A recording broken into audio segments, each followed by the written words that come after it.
sisters, welcome. Thank you for joining us this morning here at Trinity Episcopal Church in Asheville, North Carolina, as we continue our Sunday morning exploration of the intersection of the history of Trinity Church here in Asheville and race.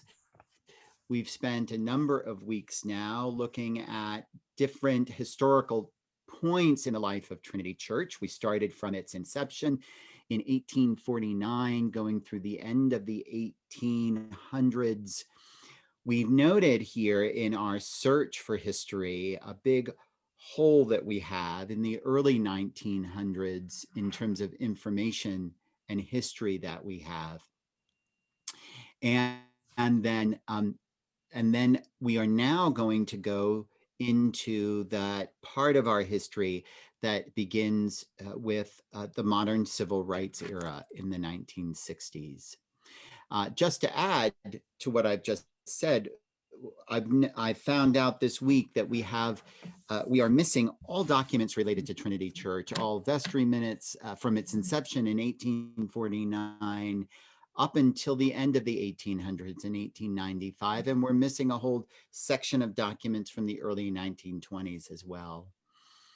And so we move on now to this era of history and the intersection with Trinity Church to the modern civil rights era in the 1960s. And we have joining us today Dr. Liz Colton, who is a lifelong member of Trinity Church and was a part of Trinity during this time. Liz, welcome. Thank you for being with us. Thank you. I should also mention that Liz is a recently graduated vestry member of Trinity and makes recent appearances as a leader of education and formation here at Trinity Church. So Liz, thank you for your ministry and vocation in that area as well. Thank you. Yeah. Tell us, first of all, before we begin on our history, tell us a little bit about yourself, Liz. Well, I grew up in Trinity, and it was really a major part of my life. And as I think that because of my age and when I was born and things that were happening, much of the civil rights movement started happening when I was still in grade school and then in junior high and high school here in Asheville. So it turned out 1954, I was in the third grade at William Randolph School on Montfort Avenue, and there was the Brown v. Board of Education Supreme Court ruling. And we actually talked about it in our class that in the third grade. And there it was. I think it was May of 1954. Can remember that. And then the civil rights movement, I was in junior high and high school. So it's a very big part of my life. And then I went on into the Peace Corps. I was a journalist and a diplomat and a professor, and am now back in Trinity, but I never lost connection to Trinity. Yeah. And so just to place in context, Jack Tootin begins as the rector of Trinity Church in 1947.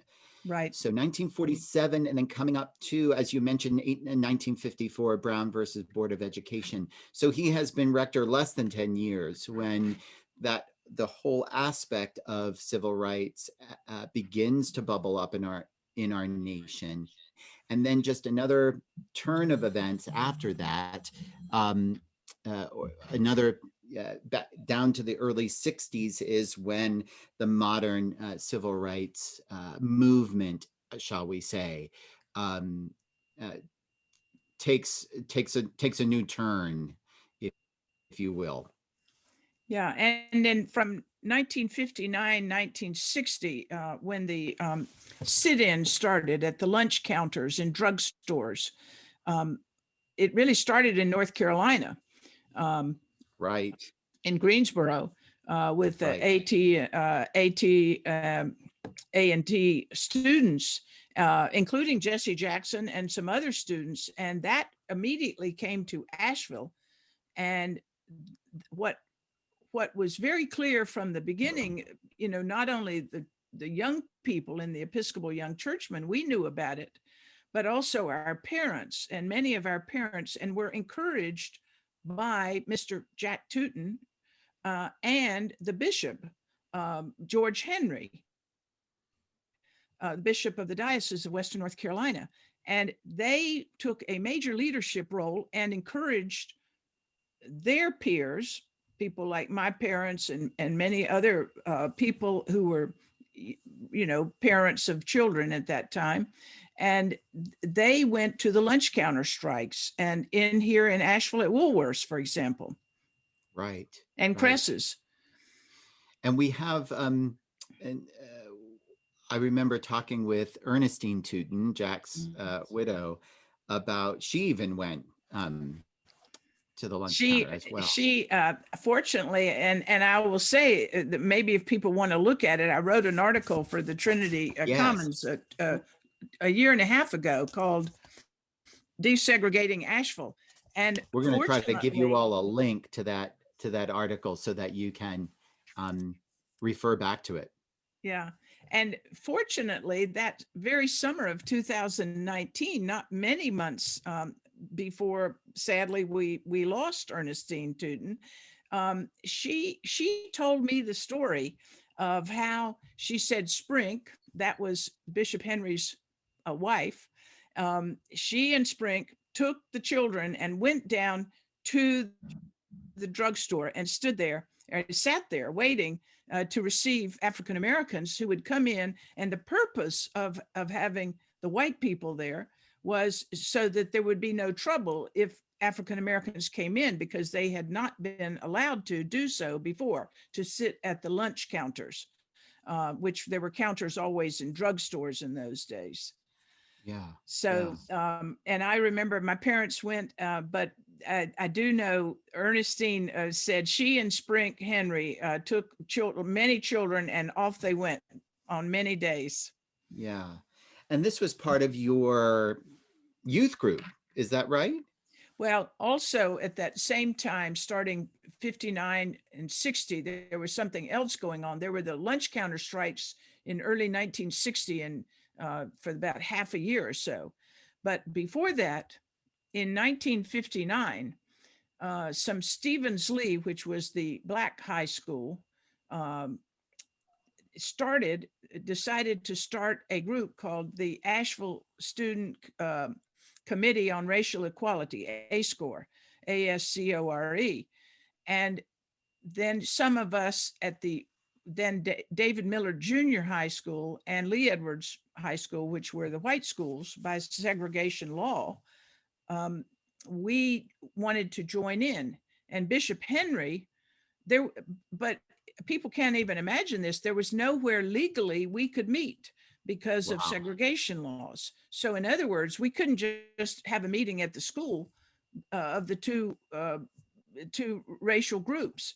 So Bishop Henry actually led the way in offering as a meeting place in the Oaks. And in the Oaks is a house out in Black Mountain that had been given to the diocese and served as the headquarters, had begun serving as the headquarters. So he offered this, and in the Oaks was where the first meeting of ASCORE was, bringing the two, the blacks and the whites together from the junior high and the high schools at that time. And I remember, one of the older people, and she wasn't at Trinity, she was at Calvary Church in Fletcher. Mm-hmm. But she later became Miss America, Maria Beale Fletcher. And she was one of the first people to join in that first group in 1959 that Bishop Henry had made possible. Fascinating. And so adding to that, of course, mentioning Maria Beale Fletcher, who became Miss America a year or two later, she, the bishop was bringing in all the churches and encouraging. So the Episcopal Young Churchmen, which was very active at Trinity, we were meeting all the time with other EYCs, Episcopal Young Churchmen, who were junior high and senior high students, including with St. Matthias, which was then the all Black Episcopal Church. Hmm.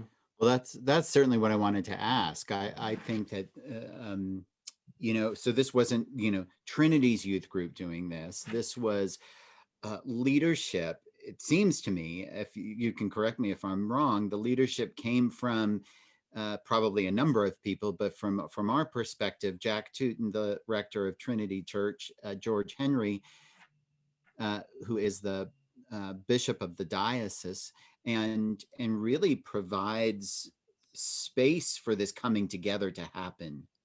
Absolutely. And, I would say that Bishop Henry and we called him Mr. Tootin, Reverend Tootin at Of course. Trinity, were the real movers and shakers, but there were certainly others involved with them. But because at that time, there was no so-called cathedral church in the Right. diocese, and Trinity was always the biggest church and was really considered almost like a cathedral in that Exactly. it was the leader of all the other churches. And so even in our EYC meetings, which would be diocesan wide, Trinity would be the leader in that. And so I think that from the time Mr.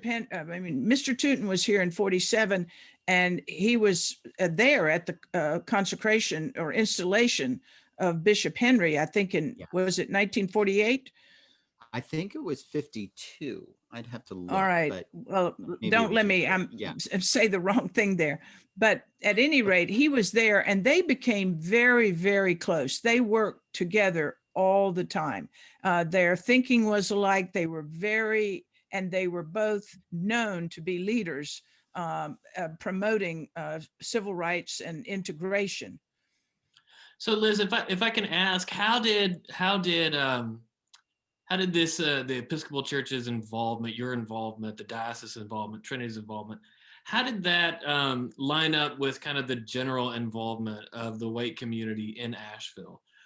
Describe a little bit about kind of maybe Trinity's place within the white community in regards to working with Black folks and activism. Well, it was, I have to say, it was a vanguard, it was sticking our heads out. And the church, in a broad sense, there were other churches and the Jewish congregations here in Asheville were very supportive. The Episcopal Church, the diocese, and the Jewish congregations and Unitarians were very supportive. And others were, but these were the leaders in it. So they were going out on, they were out in front in this. And so that it wasn't fully supported. And you see, even in the schools, there was nowhere for, as I said, legally we couldn't meet in the schools because the schools were supposed to be segregated. But that was what we were trying to break down, since the ruling in 1954. But we had also, we had very active EYC leaders. One was Phyllis Franz. We also had Bob and Emily Carr. They were very important parts of our lives, and then our own parents who were active in the movement in their own ways. Of course. And then, of course, your mother went on to, a member of Trinity, of course, went on to serve in the state legislature as well. Right, but that was in the later 70s. Later 70s, yeah, yeah. Oftentimes when you read civil rights history of a particular religion in the South of white communities and white congregation, it's often what white churches tend to be cast as kind of silent or antagonistic towards civil rights movements. And it strikes me in talking to you that Trinity and some of these other parishes kind of had a different perspective on that, which is why one of the reasons why I'm glad we're telling this history. Not to say that everybody at Trinity at that time was, active in the movement to desegregate and civil rights and all that, I'm sure. But the fact that we did have a significant portion of our leadership and our members, at least aware, active, and supportive of this strikes me as something of a legacy that we ought to keep in mind and that we ought to hold up. Because we also had some connections to the larger civil rights movement. I remember you telling stories before about some of the leading figures coming through town. Right. Well, Bishop Henry and Mr. Tootin both very early on became, I don't know how they did it, but they reached out and became connected to the national and the Southern big civil rights movements that were beginning to take place. And then the SCLC, Southern Christian Leadership Conference under Martin Luther King, Bishop Henry and Mr. Tootin had links to them very early in that movement. And what we now know, Betsy Henry, who was much younger, but she remembered that her father, the Bishop Henry, had welcomed, or someone had called Bishop Henry to say that Reverend Martin Luther King Jr. was going to go to Washington for the big march, which was planned for the end of August of 1963. They needed a place on the way that he could sit and sort of have refuge so that he could work on his speech in a sanctuary kind of place. And Bishop Henry offered that in the Oaks to Martin Luther King Jr. And that was in August of 1963. And then apparently the press, the media here in Asheville and elsewhere heard that Martin Luther King Jr. was in Asheville staying out at the Episcopal Diocesan Center, the office, the headquarters. And so the word came to the bishop or his staff, I guess, that the press was going to come out there. So the bishop quickly whisked Martin Luther King Jr. over to his house, to the bishop's house on Macon Avenue. And that's in North Asheville, right? Like just right, in Grove Park area. And so he spent his last hours there in the refuge of the family house, the bishop's house. And then they got him to the airport or whatever. I think probably the airport. I think it was. He flew on to Washington and then, gave the great "I Have a Dream" speech at the march on Washington. So and really is a huge story. link. And there's a story apparently that Betsy told that I've received in an email from one of our members who's friends with Betsy, said that she came home and there was Dr. King sitting in her living room. It's like, right. There's Dr. King. Well, the other interesting thing about Bishop Henry, which is related to that, is that from early on, because there were no places to meet, he made sure that his diocesan committees always had African-American members. But that meant that there was nowhere to eat together because it was still, the laws were still holding. And so he always turned his house on Macon Avenue into basically it became an office before he got in the Oaks, before In the Oaks was given to the diocese. He had all of his meetings to make sure that blacks and whites could sit and eat together because they couldn't do so downtown Asheville. It's kind of one of the only integrated spaces in downtown Asheville was the bishop's house. Right, which was, a house, right. Mm-hmm. Wow.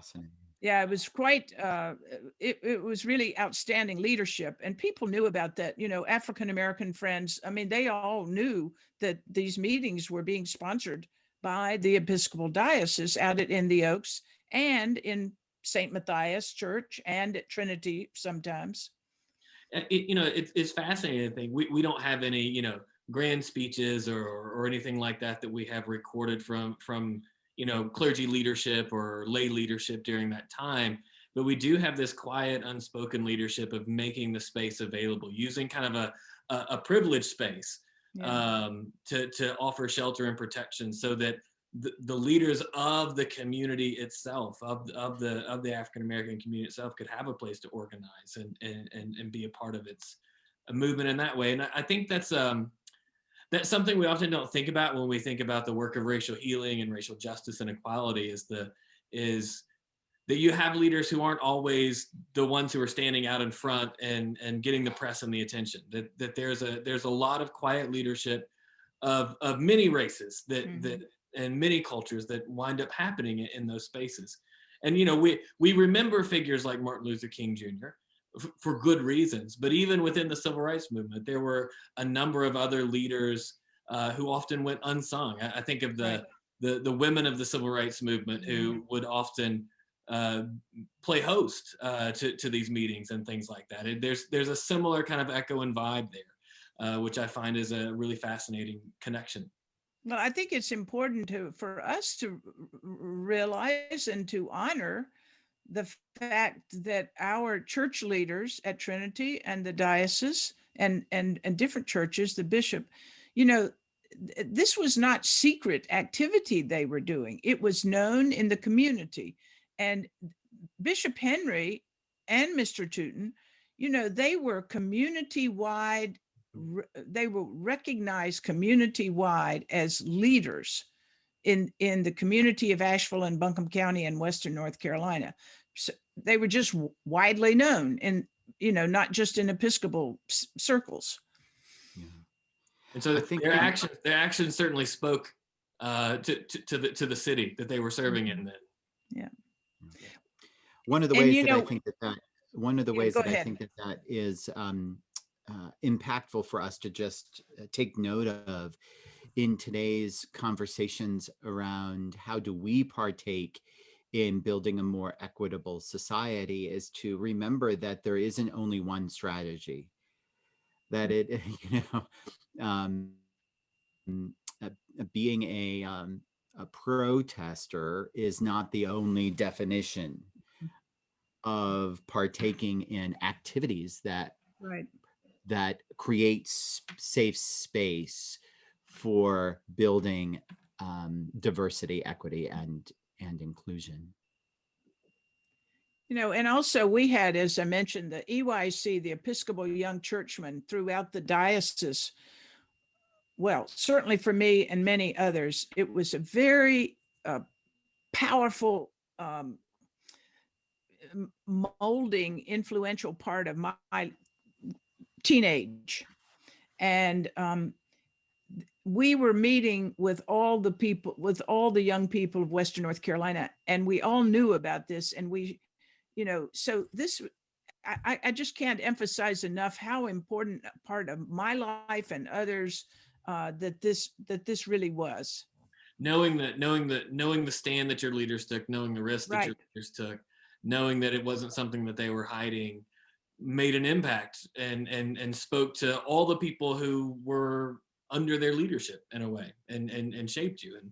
And then even going off to college and later in the Peace Corps, for example, I would write letters to Mr. Tootin or to the bishop and tell them about the civil rights actions that I was involved in as going along in my life, by then getting in my 20s. And it's not a mistake, is it, that one of Bishop Henry's lasting legacies is a youth camp? Yes. A place where generations upon generations of youth in the Diocese of Western North Carolina have come together to hear of God's love and to hear of the justice of God, and which I know continues to be the central kind of message and shape of what is provided and what is kind of the central conversation in a place like Camp Henry. Well, and it also, Camp Henry started in the Oaks. Right. And so it became the sort of first little diocesan, not Cayuga, which was regional and national. Right. It was in the Oaks, which had a bowling alley, by the way. Right.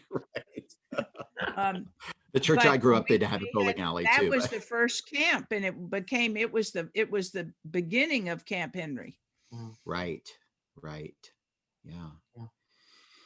Um, well, as we, this is so helpful, Liz, because what I didn't mention at the start, but is important to repeat, is that this series is really our internal conversation of our history at Trinity Church, as we, as members of Trinity, simply learn about more about who we are and what has shaped who we are. And as David mentioned, I'm sure not every member of Trinity uh, at that time was partaking in this activity, and maybe there were many who found it what they did not want to be a part of. We're not trying to suggest that that wasn't true at Trinity Church at the time, but the witness to which you described certainly.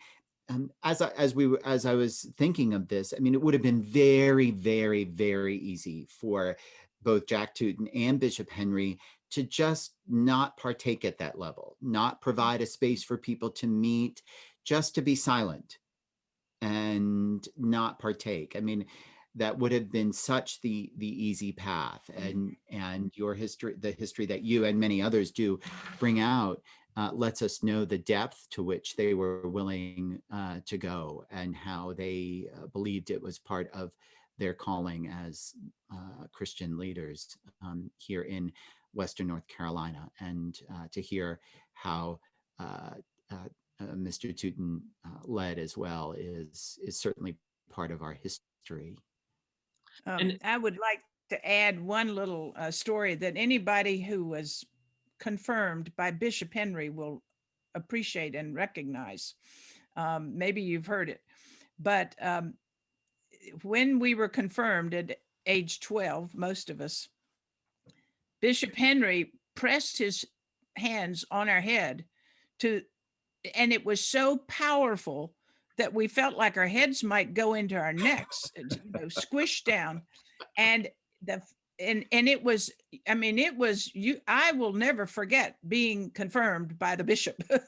And if you ask anyone who is of that age who was confirmed by Bishop Henry, they say, oh yes, I remember that. And so it was a lasting imprint from the bishop at our confirmation. As well it should be. Yes. uh, David, did I cut you off? no, I was just gonna say, I feel like all that's been shared. It's not a history that I think often gets shared for a variety of different reasons. So I'm so thankful to be able to have this documented in this way in your article with Trinity Commons. And I know you were a big part of our series before this that was offline as well. But to be able to remind ourselves of our identity and our legacy as a church, good and bad, I think is an important part of this work that we're all kind of embarking on, to hold kind of the tensions within the organization of things that we are incredibly proud of and things that maybe make us squirm a little.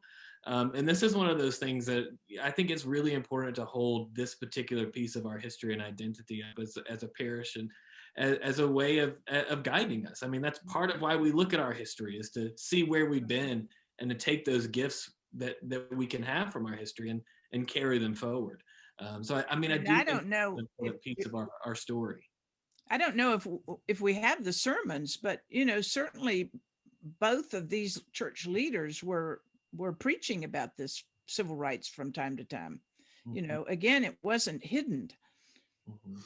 That is research we really can do. We do have down here, down the hallway here, we have a number of books of Mr. Tootin's sermons. So that is some history that could be Yeah. done. And I imagine there is somewhere some books of both Bishop Henry's sermons as well. But I do want to say, though, that I mean, I think I probably should have researched this before we began. I did hear on NPR the other day, somebody's written a book berating their father, who was a minister at the time, for not being more explicit in their sermons um, around this time, even though he was an individual who stood out in terms of being welcoming to African Americans. And I certainly need to read the book, but nevertheless, I do think we can often get caught up in missing the actions and the behaviors that people took that had major impact, and we can get caught up in a belief that, based on our modern 1921 perspective, 2021. we 2021 well, sorry, yeah, right, 2021 perspective, um that what would have been important, what we believe would have been vital then, and we don't ask the question that that I mean, the impact of the way in which both Mr. Tootin and Bishop Henry behaved in creating this safe space is probably beyond measure in many ways. And then next week, if I can say, as we get ready to conclude, we're going to hear a little bit about that, because we have a guest that we're going to have. Liz and I will spend some time talking with another person who was a member of A-Score at that time, Aurelie Simmons. So we will thank you, brothers and sisters, for being with us this week. And I hope you will return next week as we continue our series and now go a little bit from Trinity's history into the greater conversation of the intersection of race and life here in Asheville, specifically in the modern civil rights era. God bless, and thank you so much.